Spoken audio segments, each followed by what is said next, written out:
एक दिन पहले जिसमें अदानी जी का कोई हियरिंग होने वाली हो, उसमें आरएसएस जो कि खुद गैर पंजीकृत संस्थान है, अनरजिस्टर्ड ऑर्गेनाइजेशन है, उसकी हिम्मत देखिए कि वो कहता है सुप्रीम कोर्ट राष्ट्र विरोधी हो गया।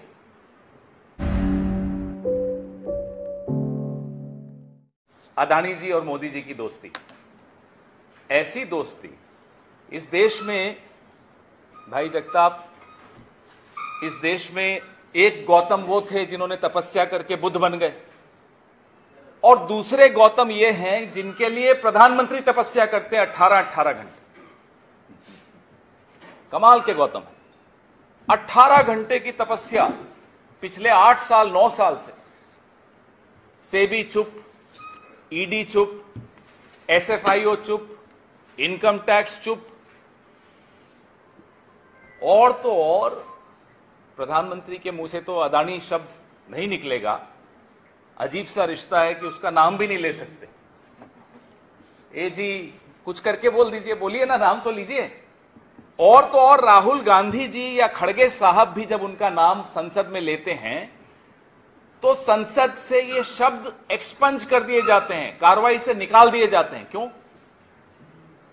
आप अदानी पे सवालों के जवाब नहीं देना चाहते, वो एक बात है। अदानी पे कोई सवाल भी नहीं पूछे, संसद में भी नहीं पूछे। आपने देश के बड़े बड़े एयरपोर्ट्स अदानी को दे दिए, बड़े बड़े बंदरगाह अदानी को दे दिए। यहां वीआईपी मूवमेंट होती है ना बंबई की सड़कों पर, तो मुख्यमंत्री निकलते हैं, उससे पहले एक पायलट आती है, फिर मुख्यमंत्री की गाड़ी आती है, फिर एक एस्कॉर्ट आती है। ऐसे हमारे अदानी जी का बिजनेस चलता है। पहले ईडी जाती है, फिर अदानी जी आते हैं, और पीछे फिर मोदी जी आते हैं। ये ऐसी मूवमेंट हो, वीआईपी मूवमेंट चल रही है बिजनेस में। छत्रपति शिवाजी महाराज एयरपोर्ट मुंबई का, एक और बंदरगाह, चलिए एनडीटीवी का भी नाम ले ही लेता हूं। पहले रेड, फिर अदानी जी, और उसके बाद मोदी जी मुस्कुराते हुए आते हैं। यह बिजनेस मॉडल है। जेपीसी की मांग कांग्रेस पार्टी पूरे संघर्ष के साथ जेपीसी की मांग कर रही है। जेपीसी तो छोड़िए, अदानी जी का नाम लेना अलाउड नहीं है संसद में। आपको याद होगा, आप मुंबई के पत्रकार हैं, मुझसे ज्यादा जानते हैं। हर्षद मेहता का नाम सुना आपने, केतन पारेख का नाम सुना आपने। नरसिम्हा राव जी जब प्रधानमंत्री थे, हर्षद मेहता का प्रकरण हुआ, जेपीसी बैठाई उन्होंने। अटल बिहारी वाजपेयी जी प्रधानमंत्री थे, केतन पारेख का प्रकरण हुआ, जेपीसी बैठाई उन्होंने। एक अकेले नरेंद्र दामोदर दास मोदी जी हैं जो गौतम भाई के नाम से ऐसा घबराते हैं कि जेपीसी नहीं बैठाएंगे। जेपीसी बैठा दीजिए, मालूम पड़ जाए पूरे देश को कि सेब का व्यापार है, सेबी का व्यापार है। ये तो तभी मालूम पड़ेगा ना जब जेपीसी बैठेगी, सबके सवालों के भी जवाब मिल जाएंगे। एलआईसी 33 से ऊपर करोड़ लोगों की जो पॉलिसी धारक हैं इस देश के, उनका पैसा लगा हुआ है एलआईसी। उस एलआईसी का पिछले 1 महीने से भी कम में जो पैसा अदानी जी की कंपनियों में एलआईसी ने लगाया है, 44,000 करोड़ पैसा, वो रुपया डूब गया है। ये किसका पैसा है? ये मोदी जी का पैसा नहीं है, इस देश के नागरिकों का पैसा है, मेहनत से कमाया हुआ पैसा है। विदेश जाते हैं साहब, अदानी जी साथ जाते हैं, या साथ जाते हैं या बाद में फिर तुरंत चले जाते हैं। अब यह बात तो किसी से नहीं छिपी हुई कि श्रीलंका में एक आला अधिकारी ने बताया कि उस पर दबाव था कि यह काम अदानी जी को देना। बांग्लादेश में क्या हुआ पावर प्रोजेक्ट में,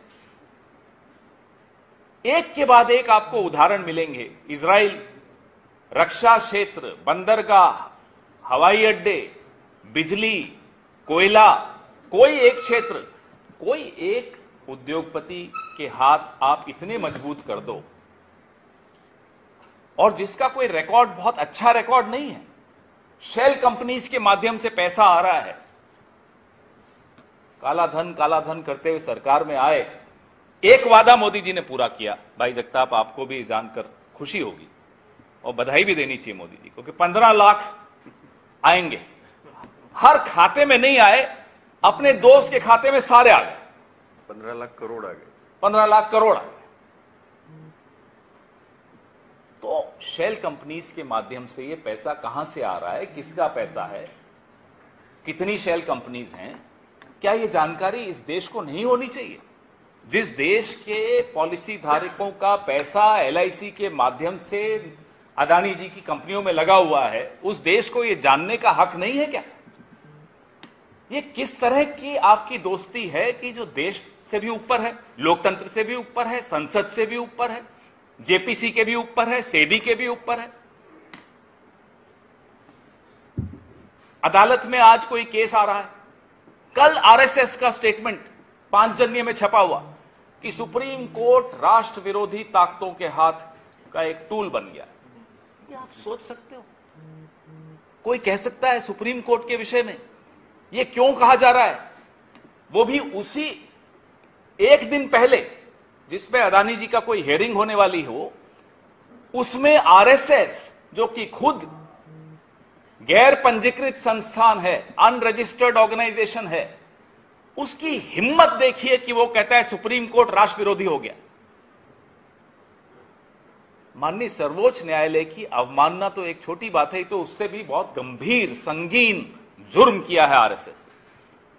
और ये जुर्म ऐसे नहीं किया, ये सोच समझ के किया है। ये जुर्म किया है उन पर दबाव डालने के लिए।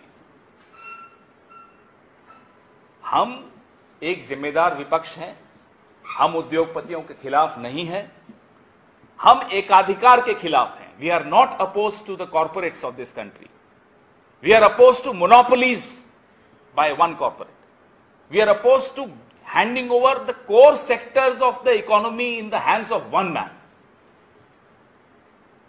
बहुत स्पष्ट हमारी मांग है, इस पर JPC बैठनी चाहिए। दूध का दूध और पानी का पानी तभी होगा जब JPC होगी। संसद में चर्चा होनी चाहिए और पैसा किसका है, कहां से आ रहा है, ये सब तथ्य सामने आने चाहिए। We owe it to the crores and crores of policy holders of LIC in this country.